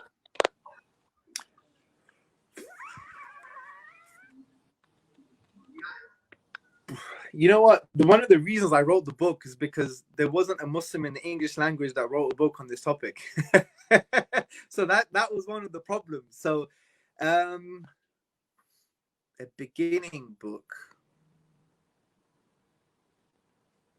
There is a really old book. It's not that old, but it's probably old for you guys. It's called Dialogue with an Atheist. From what I remember, that was a really good basic book articulating certain positions and arguments, and it was in the dialogue format with an atheist. That's the only one that really comes to mind in a powerful way. There was another book called Islam in Focus that has a chapter that mentions something about God's existence. What else in English? Oh, there is a really good booklet that you could download. It's called Making Sense of God. It's a very basic summary of my own book, actually, and I think a lot of it was used from my book. It's published by One Reason. If you go to onereason.org, you can find the text version and the PDF version of Making Sense of God. So if you start with that, and then you continue, inshallah, you'll be in a good place. But I would also always argue or affirm that you need to sit with ulama who have studied aqidah, and you can go for a basic aqidah book and then develop further, because, you know, my whole book really is just a contemporary version of, you know, the classical traditional arguments. That's it, really. We're standing on the shoulders of giants. It's just our job as Muslims at each generation to contemporize the classical tradition. We're not changing anything. Those concepts have existed since the beginning. So if you're able to study a creedal book in a way that you can apply it in the modern world, that'll be far more powerful than reading any other book. All right. Jazakallah khairan. The next question is, atheists say science tells us the universe existed millions of years before humans arrived. Considering the verse be and it is, why did God wait for so long? See, sometimes when people ask a question, you have to ask, does not being able to answer this question undermine Islam? No. You have to understand questions that are nice to have and questions that are fundamental. This is a non-fundamental question. God decided for humans to come on this planet way after. So what? Or universe, or Allah decided from us, you know, according to the scientific understanding at the moment, which is limited. You know, the Earth came billions of years after, then human beings came. You know, why did Allah wait so long? Well, we don't know. Allah is infinitely wise and all-knowing. Allah knows and we don't. However, you also understand that there is an assumption in the question. The assumption in the question is that this whole universe is just for human beings. Well, no, because Allah talks about that everything worships Allah in some way. Everything submits to the will of Allah in some way. So the purpose of the universe to exist in that perspective is to submit to Allah. So a purpose was being fulfilled even though we didn't exist. We came billions of years after. So there is an assumption in the question that everything is just for us. That's not the case at all. At the end of the day, creation itself is a manifestation of Allah's names and attributes, and creation is, you know, submits to Allah. Everything does sajda in its own way, right, to Allah subhanahu wa ta'ala. So it's fulfilling its purpose. So, you know, why did Allah create human beings way after? It assumes that human beings are the most important thing, and it's not necessarily the case, because, you know, Allah's creation has a purpose. Everything has a wisdom and a purpose behind it. So, you know, for those first few billion years, creation was fulfilling its purpose, right? So that would be the easiest way of doing it. But to be honest, this question, even if you can't answer it, doesn't really undermine God's existence or the fact that he's worthy of worship. It's just, you know, nice to have. You know, we'll ask Allah in Jannah and we'll get an answer. And the reason I'm saying it in this way is because you have to understand that not every question is a fundamental question. Just because you can't answer all the questions, it doesn't mean you should give doubt in your faith. Because some questions are fundamental, some are non-fundamental. This one is non-fundamental. All right. The next question is somewhat of a follow-up question to the previous one. So why did it take 6 days to set up everything in the universe, as the Quran states, be and it is, and it also states 6 days to set up? This requires more clarification. Yeah. Well, there's no contradiction here. Allah saying be and it is, and the universe or creation being created in 6 phases. I mean, to say 6 days from a human point of view, with the sun and the earth, doesn't really make sense in that context. And the best way to translate that is 6 phases. There is no contradiction when Allah is saying kun fayakun, be and it is, because the it is the phases, right? That's the how, that's the asbab, that's the physical manifestation of the it is. So Allah said be, and the way it came into being was through the phases. Why do you have to assume that it just came like that? There's no indication for that at all. This is just the physical manifestation of Allah's command. So Allah says kun fayakun. The kun is the phases in this context. There's no contradiction, logical contradiction in any shape or form. It's like, for example, say for example, I want to move. Okay, I want to turn on the light, right? And but the way I turn on the light is through a series of dominoes. I push the first domino and all the dominoes fall, and it takes about 30 seconds to turn the light on, right? Because the last domino would hit the switch. Now, I made a decision. I'm going to turn on the light, and I click it, right? And I move the first domino. Now, I've willed it to happen. I said, I'm going to turn on the light, and I do the first action. But then it takes some time for the light to switch on. There is no contradiction with my will being instantaneous and the way my will has manifested itself eventually after 30 seconds through the dominoes for the light to turn on. Likewise, Allah willed the universe to come into existence, kun, and then fayakun. And then Allah basically willed, and then his will manifested itself through the 6 phases. So there's no contradiction in from that point of view. But also, Allah also can, because we know Allah is all powerful, instantaneously do creation as well. But that's in line with his will and his wisdom. At times it will be 6 phases, at other times it will be instantaneous. Allah knows best, and that's in line with Allah's wisdom and knowledge and power. Jazakallah khairan. The next question is studying modern philosophy a must to refute these doubts, or can we hold upon our classical understanding when dealing with them? Is it even possible to merge both? Yeah, I mean, look, the classical understanding uses a classical language. So can you use a classical language in the modern world dealing with people who don't have that language? No, because the key usuli principle of dawah is to speak in a language that people understand, right? If I start going to, some atheists and start saying, makhluk, muhdath, mumkin al-wujud, wajib al-wujud, he'll be like, what the hell's going on here, right? Our job is to contemporize. So we have to, understand their language. And sometimes that means understanding their background. It doesn't mean you have to immerse yourself in philosophy. Of course not. Just understand their language and their frame of reference. Understand the classical concepts properly. Learn to apply them in a contemporary way. As simple as that. Now, I'm a strong believer that if you learn the fundamentals properly, you don't really have to engage in philosophical discourse because, look, every human being has a fitrah.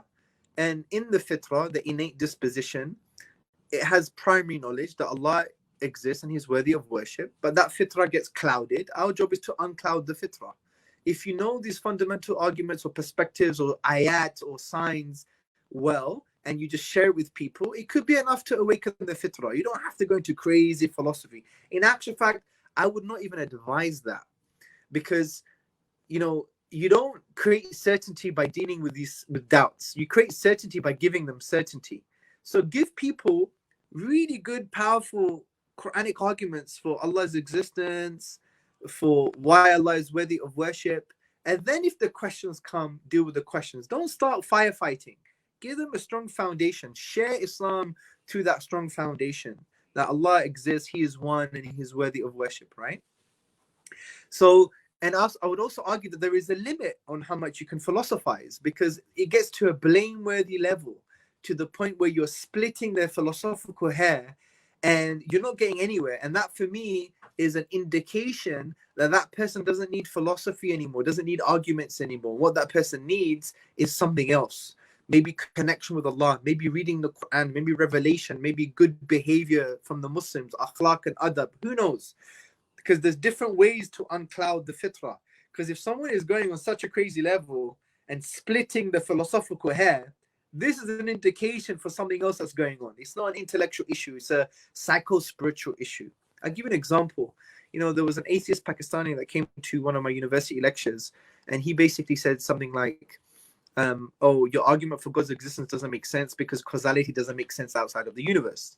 By the way, I've answered that objection in the book, yeah? And, you know, I was like, what do you mean by causality? Because I knew that this wasn't the reason, right? I said to him, what do you mean by causality? And because, you know, I've studied philosophy, he basically concluded that he doesn't know. Because in Western philosophy, they haven't ironed out what is the nature of the causal link, okay? And he was like, I don't know. And I was like, well, isn't it very interesting that you're using a keyword in a sentence to refute Allah, but you don't know the meaning of that keyword? I said, sit down, bro. So I tried to chill out with him, being nice with him, akhlaq, adab, being approachable. And he basically said to me, from what I remember, that he was brought up in a secular family. He didn't know how to connect with Allah. He didn't feel the connection. So his real issue was about connection. It had nothing to do with causality. So sometimes when you hear these questions that are splitting the philosophical hair, it means that there's something else going on. You really feel that nuanced, high-level type of question is the reason why they're denying Allah? Really? Like, really? They have a fitrah, man. It's already inside them. We have to awaken that. And when they give you such questions, you know, be intellectually and spiritually mature. Understand that there might be something else going on. Okay? Right, Jazakallah khairan.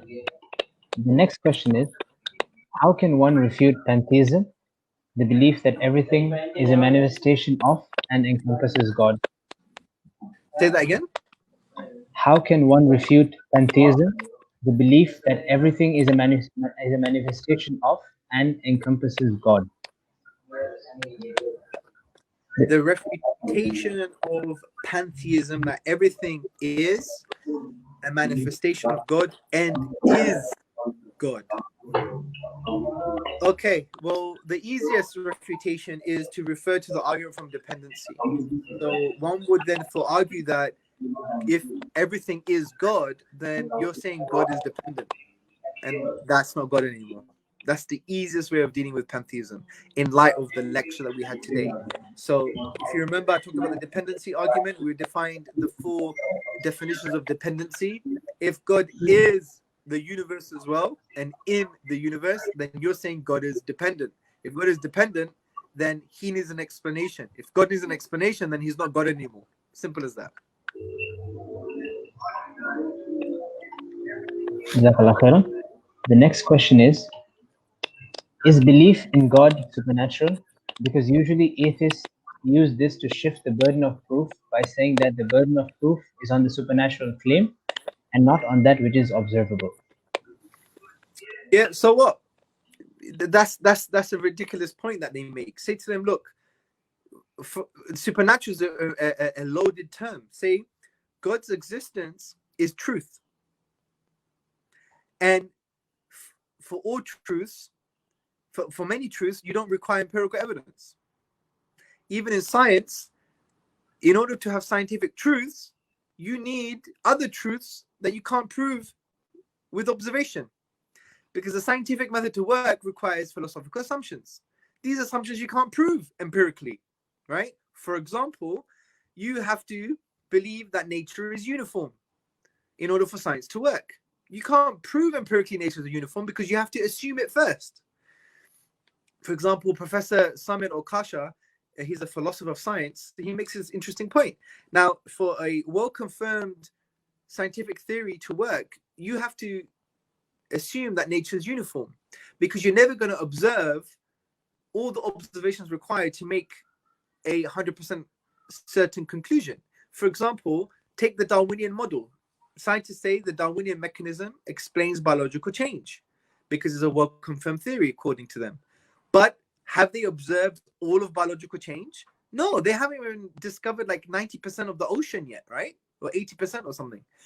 So, but the reason they could say that the Darwinian mechanism explains all of biological change because it's a well-confirmed theory, and it's because they have the assumption, the philosophical assumption, which they can't prove, that nature is uniform. That therefore you could apply a well-confirmed theory that has been confirmed with limited observations to the entire set of phenomena and observations that they're trying to understand. So don't fall for the trap that all claims have to have empirical evidence. That's a ridiculous claim. It's insane, and it's self-defeating, because when you say all truth claims have to have empirical evidence, then does that include the statement that you've just made? So if you're saying all truth claims have to have empirical evidence, well, what about the claim that all truth claims have to have empirical evidence? Is there any empirical evidence for that truth claim? No. So it's self-defeating. You shot yourself in the foot, right? Also, I would say to them, what about the value of truth? You're obviously asking this question or arguing with me or going against God's existence because you value truth. Can you justify truth being valuable using empirical evidence? Where in the empirical world can you derive a value? You can't.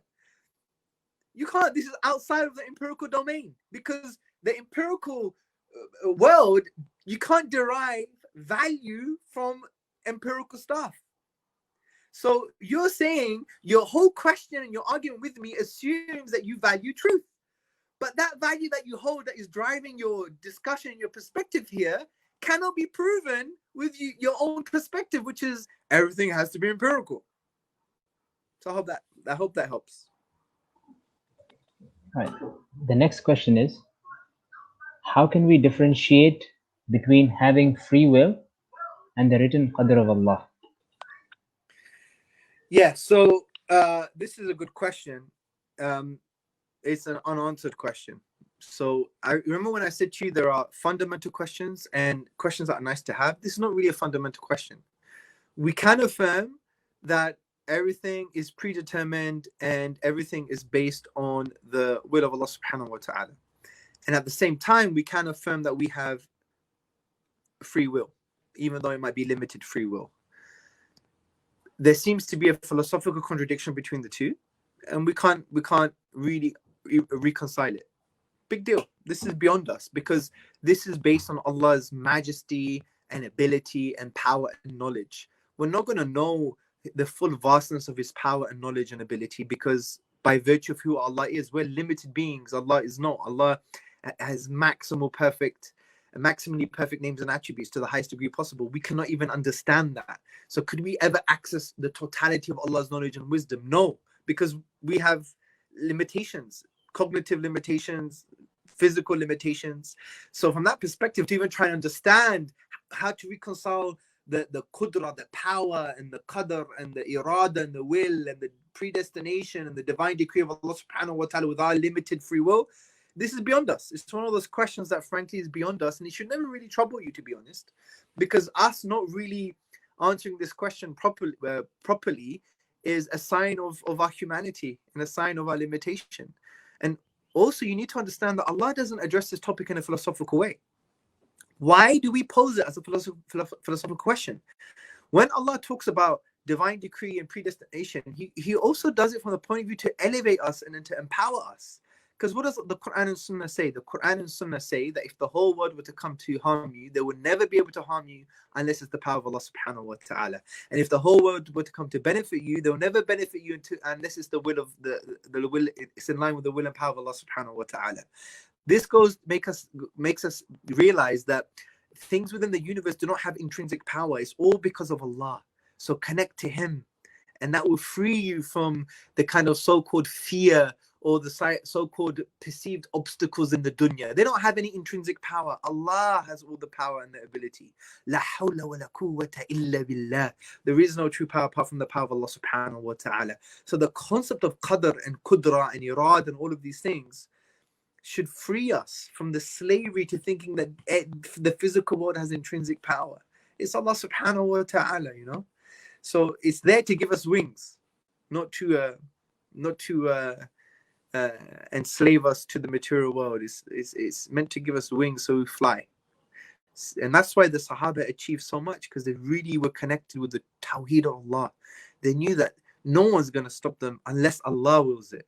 No one's going to harm them unless Allah wills it. No one's going to benefit them unless Allah wills it. And it's all about Allah. So let's connect straight to Him. Forget these intermediary physical stuff that Allah uses to manifest His will and power. Go straight to Allah, you know? And that's the whole point. It's not meant to be a philosophical exercise. It's supposed to be an existential exercise where you transcend the limitations of this world, the perceived limitations of, you know, the physical world. And that's how the Sahaba succeeded, you know. They were like an equivalent of a bunch of villagers with some sticks and one man and one book, and then they took over the whole of Europe, right? That's the equivalent. And for them to achieve that, they had to be connected to Allah. They didn't fear creation and believe that creation had intrinsic power. No, it was Allah subhanahu wa ta'ala. And any harm or any benefit only came from Allah. And that freed them. Because when they dealt with obstacles, they knew that was just a manifestation of Allah's will. It wasn't going to be the source of benefit, and it wasn't going to be the source of any harm. So that made them fearless. Jazakallah khair. The next question is, why do some philosophers of religion accept religious pluralism as religion plurality, whilst some go beyond its actual definition?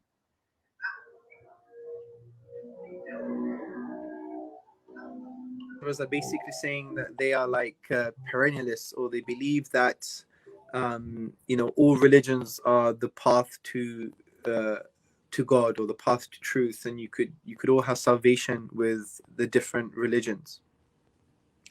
Now, I think one of the main reasons that they articulate this case is because they probably haven't studied the Quranic revelation, for example. So if one believes that the Quran is from Allah, and they know it's from Allah, and they could prove it's from the divine, then it is very clear, according to the classical tradition, that there's only one way to God, which is through affirming the oneness of Allah subhanahu wa ta'ala, worshipping Him, and affirming the finality of the prophethood of the Prophet sallallahu alaihi wasallam.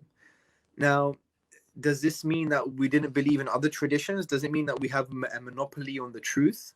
No, we believe the truths before, like the Christian tradition, the Jewish tradition, the Abrahamic traditions, but those truths were distorted over time. So we do believe that there is a monotheistic family, and there's been, like, you know, thousands and thousands of prophets that came to reveal this timeless truth to humanity. But we have the final revelation with the final prophet, and this is the final truth. And if someone studies the Quran with an open heart and mind, and they have access to the evidence why the Quran is from Allah subhanahu wa ta'ala, then it'll be very hard to say that, you know, anything other than Islam leads to salvation. That wouldn't be true at all. The only thing that leads to salvation is La ilaha illallah Muhammadan Rasulullah. There is no deity worthy of worship except Allah, and Muhammad sallallahu alaihi wasallam is final messenger. Jazakallah khair. The next question is, what's a simple way to argue against the concept of evolution? I don't think you should argue at all. Why do you feel that you need to argue against it?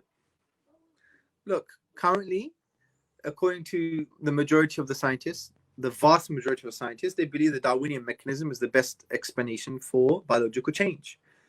Why do you want to argue that?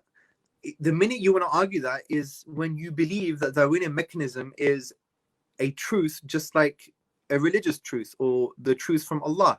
No, scientific truths are true with a small t, not a big T.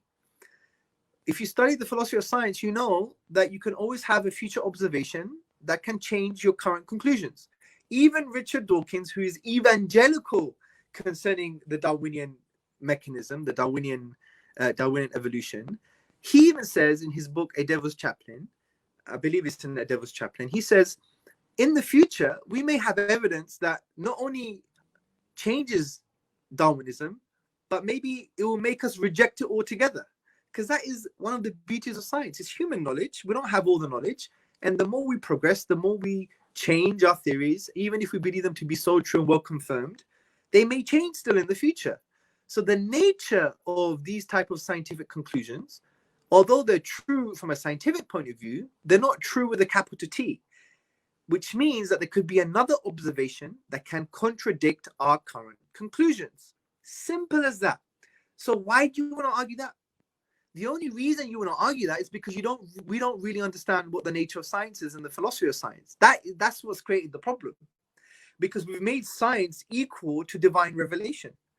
But most philosophers of science, most scientists would say, take a chill pill, man. Science, don't evangelize science. Science is good, it works, it's great. Islam tells us to do science.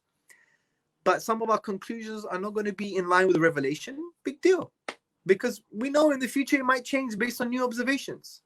So my advice to Muslims is do the science. If any scientific conclusions and theories contradict Islam, obviously do not take those theories into your aqidah, into your creed, because divine revelation has a higher epistemic value. It's absolutely true because it's come from the one who's all-knowing, all-wise.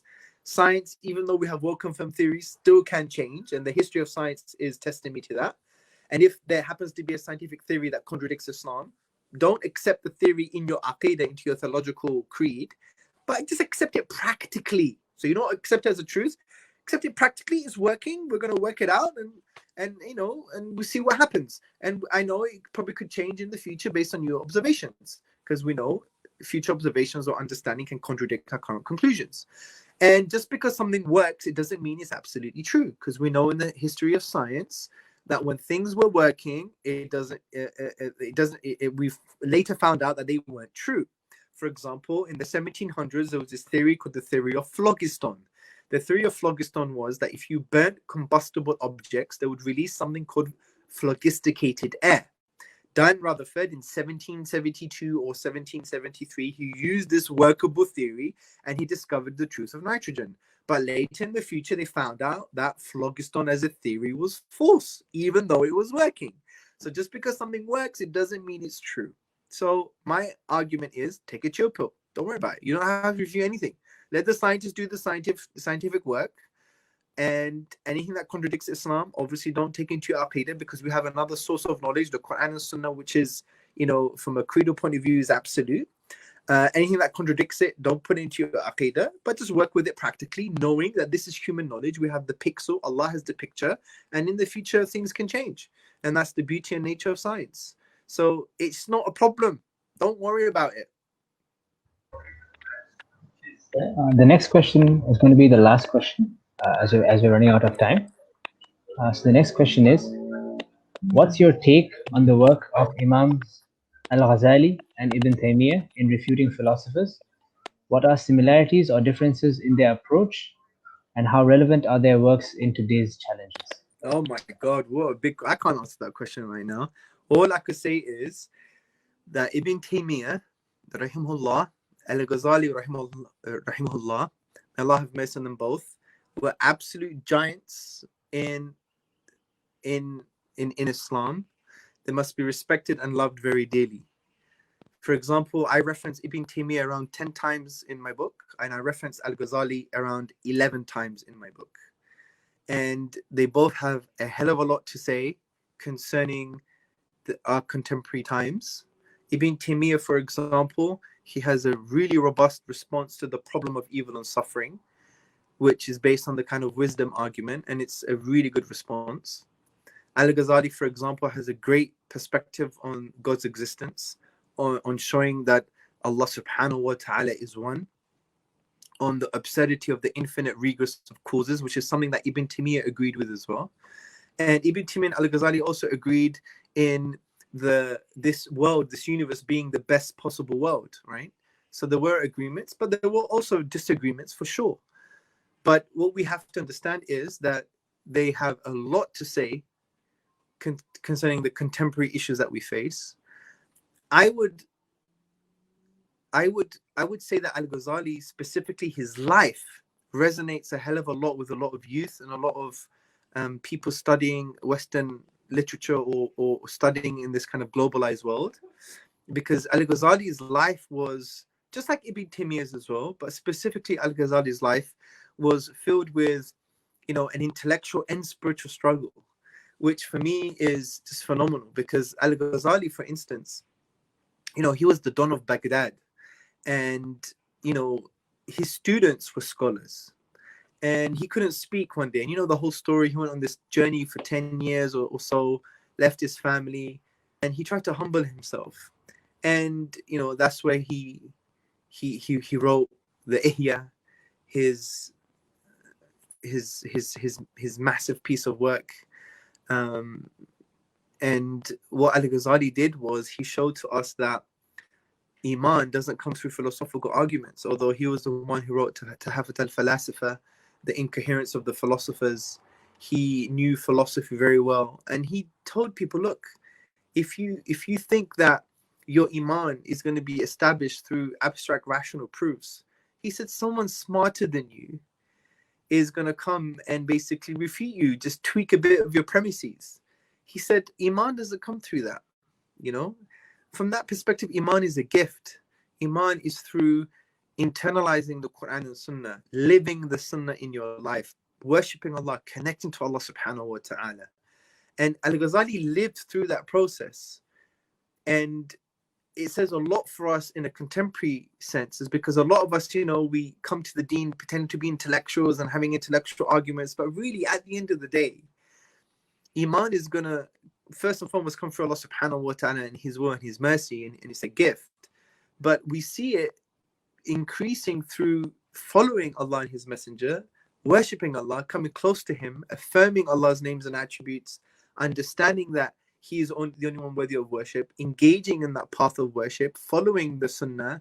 And that's how, you know, you're going to internalize the tradition. And that's why Al-Ghazali was, you know, later on he moved from being a philosopher to an existentialist, really. You know, what does it mean for you? How does it change your state of being, how you relate to yourself, how you relate to others, and how you relate to Allah subhanahu wa ta'ala? And you know, the way you engage with the tradition by internalizing the commands of Allah and the commands of the Prophet sallallahu alaihi wasallam, and the teachings of the Prophet sallallahu alaihi wasallam, this would increase your iman and give you that conviction. Because conviction is not an algorithm, brothers and sisters. It's not saying that you just, you know, it's not a mathematical formula. You know, it's not that, unfortunately. I just want to wake you up to that. It's not 1 + 1 = 2. You know, iman is, and conviction and yaqeen is a gift from Allah. It's in the heart. And remember, the aql, the intellect, is a function of the heart, according to ulama. So you may know all the best arguments in the world, but you may have no iman. You know, you may not be guided. And, you know, and this is from Allah. So Al-Ghazali wanted you to focus on your heart. And so did Ibn Taymiyyah, because Ibn Taymiyyah had this focus on the fitrah. And Al-Ghazali had as well, but I think Ibn Taymiyyah focused on it more. And the fitrah is something that, you know, everyone has. Atheist, Muslim, Christian, Jew, pagan. Everyone has a fitrah, a natural disposition. And in that natural disposition is that Allah exists and is worthy of worship, but it gets clouded. And we just have to live a life and embark on a journey where our fitrah becomes unclouded to awaken the truth within. So anyway, so Al-Ghazali's life is an ayah, to be honest, in my view. It's, if you really read about his life and his journey, it's just phenomenal. It's absolutely phenomenal. The way he moved from, like, you know, abstract philosophizing and theology to really getting you to understand that this is just a necessary evil. Like, he called this type of ilm al-kalam, in essence, from what I understand, he called it like a necessary evil. It's a medicine, rather. Now, it's a medicine for sick people. You don't give it to people who are already okay. So people who got a fitrah, they're Muslim, they don't need this stuff. You don't want to confuse them. But people who are sick, then give it to them. That's how he described these type of arguments. It's for sick people. It's not for healthy people. So don't give medicine to healthy people. They'll become sick, right? And that's why I wanted to focus on the foundational stuff. And once you get the foundational stuff, everything else becomes much easier based on the usuli principle that doubt doesn't override certainty. But anyway, from that point of view, brothers and sisters, you know, to talk about, look, does it mean I agree with everything that Ibn Taymiyyah said and everything Al-Ghazali said? Of course not. That would be intellectually dishonest to say. But do I love them both dearly? Absolutely. I think once I wrote a poem how, you know, we need them back. We need the likes of Al-Ghazali and Ibn Taymiyyah back, you know. And inshallah they'll come back in manifested in you know, in someone else in some cases, you know. They could continue that legacy of contemporizing the rich tradition that we have. But yeah, there's a hell of a lot of respect and endearment and love for Al-Ghazali and for Ibn Taymiyyah. For me, Ibn Taymiyyah concerning the fitrah and how to awaken the fitrah, and also the way he approached the problem of evil, also, yeah, those kind of areas. For Al-Ghazali, it would be some elements of God's existence, his journey, his, you know, his perspective on what Iman is and Yaqeen is from the perspective of how do you develop it. You're not going to develop it through abstract rational arguments. You have to live the Quran, you have to live the Sunnah, that kind of existential approach. Al-Ghazali's ability just to rip someone apart and deconstruct them and just make them realize, you know, where is your intention? You know, you should read the book Deliverance from Error, I think it's called, or even the book Oh My Disciple, Oh My Son. That's very powerful. Some very powerful questions in there. And Ibn Taymiyyah was similar as well. So, I mean, yeah, you know, I love them both, respect them both, and that's what our teachers teach us, to love and respect our ulama, even if you disagreed with them on some issues. Like, you know, there's some issues that I disagree with Ibn Taymiyyah just based on my own learning, and there's some issues I may disagree with Al-Ghazali, but that's life. No one agreed with each other on everything. Yeah, even the ulama had these debates. But and I say this not in an arrogant way. I say this as a very humble student of knowledge. So I'm not even second class. I'm third class. Yeah, and I say this with huge humility that we stand on their shoulders. And I always say this: we stand on the shoulders of giants, and we love them and respect them, and they have a lot to offer in the contemporary sense. So, but the question is so big; it would take so long to unpack. Maybe for another time. May Allah bless you guys.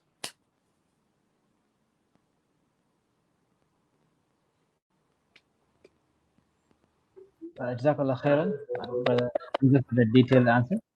So with that, we've come to the end of our event. Alhamdulillah. I would just like to remind all of you once again, for you to receive your free copy of Ustad Hamza's book, The Divine Reality. Please fill up the form that we've shared, the link of which we have shared in the comments below. So yeah, Jazakallah khairan, Ustad Hamza, for enlightening us with your knowledge, taking time out of your busy schedule for us. And Jazakallah khairan to all the attendees for taking the time out to listen to our event. And we hope you benefited from it immensely.